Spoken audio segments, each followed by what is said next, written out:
السلام علیکم۔ آج کی تازہ ترین خبروں کے ساتھ میں ہوں زہرا، آپ دیکھ رہے ہیں CID نیوز نیٹ ورک اسلام آباد۔ وزیر اعظم عمران خان نے اسمگلنگ میں ملوث عناصر کے خلاف سخت اقدامات کی ہدایت کرتے ہوئے کہا کہ انسداد اسمگلنگ اقدامات سے محصولات میں اضافہ ہوگا۔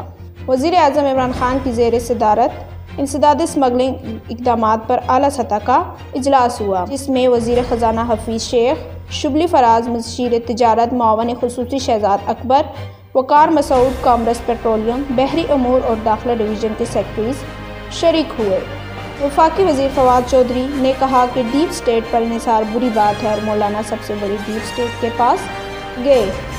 وفاقی وزیر science and technology Fawad Chaudhry نے سماجی رابطے کی ویب سائٹ ٹویٹر پر مولانا فضل الرحمان پر تنقید کے نشتر چلاتے ہوئے کیا۔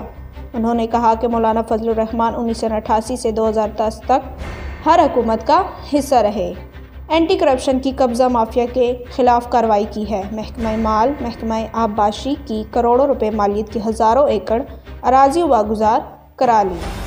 کرک واقعے کے ماسٹر مائنڈ مولانا شریف سمیت 36 افراد کو گرفتار کر لیا گیا۔ کرک میں مشتعل ہجوم نے ہندو بزرگ کے سمادھی مزار میں توڑ پھوڑ کی اور اسے نذر آتش کر دیا۔ پنجاب کے دارالحکومت لاہور کے علامہ اقبال انٹرنیشنل ایئرپورٹ پر شدید دھند کے باعث متعدد پروازیں منسوخ اور تاخیر کا شکار ہو گئیں۔ حد نکاح 20 میٹر رہ گئی۔ 20 جنوری کو عہدے سے سبکدوش ہونے والے امریکی صدر ٹرمپ نے امیگریشن پر پابندی میں 31 مارچ تک توسیع کر دی۔ بین الاقوامی میڈیا رپورٹ کے مطابق گزشتہ سال اپریل میں 3 ماہ کی پابندی کا صدارتی حکم نامہ جاری کیا گیا تھا۔ عالمی وبا کورونا کے باعث امریکیوں کی ملازمتوں کے تحفظ کے لیے یہ پابندی لگائی گئی تھی۔ کورونا وائرس کی تازہ اور خطرناک لہر کے پیش نظر سول ایویشن اتھارٹی نے اندرون ملک پروازوں کے لیے نیا سفری ہدایت نامہ جاری کر دیا ہے۔ CAA کی جانب سے جاری کردہ نئی SOPs کا اطلاق 1 جنوری سے 31 مارچ 2021 تک کے لیے ہوگا۔ ان SOPs کا اطلاق چارٹر اور پرائیویٹ طیاروں کی پروازوں پر بھی ہوگا۔ ملک میں کورونا سے مزید 82 افراد انتقال کر گئے، جس کے بعد مجموعی اموات کی تعداد 10,000 سے تجاوز کر گئی، جبکہ 2,184 نئے کیسز رپورٹ ہوئے۔